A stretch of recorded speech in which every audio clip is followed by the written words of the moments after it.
kasama ko ngayon ang ating best player of the game mula sa Alaska Aces, the Beast.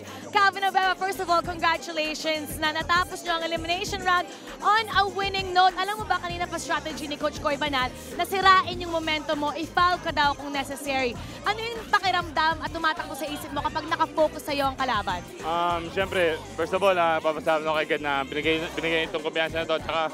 Tsaka sa focus, talagang focus kami dito sa last game na to. Tsaka ito na yung last elimination na matapos tong elimination na to para sa amin. Kaya talagang get ready pa rin kami sa anuman laban. Cute na mga kids mo. Ito naman, ano naman masasabi mo na nakasalala yung outburst semis nyo sa iba, sa susunod na kalaban yung NLEX Road Warriors? Nagano kami na manalo sana yung NLEX.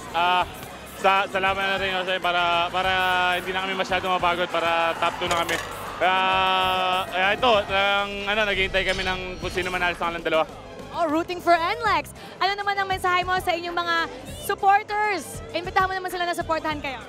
First of all, siyempre, papasama ko sa family ko, sa asawa ko, sa mga kids ko, sa magulang ng asawa ko, kay Vice Go, Pineda, kay Boss Danny Spirito, kay Atty. Chua, sa Bitog family, saka sa mga sumusuporta sa akin, sa mga fans ko, sa mga Alaska fans, maraming salamat.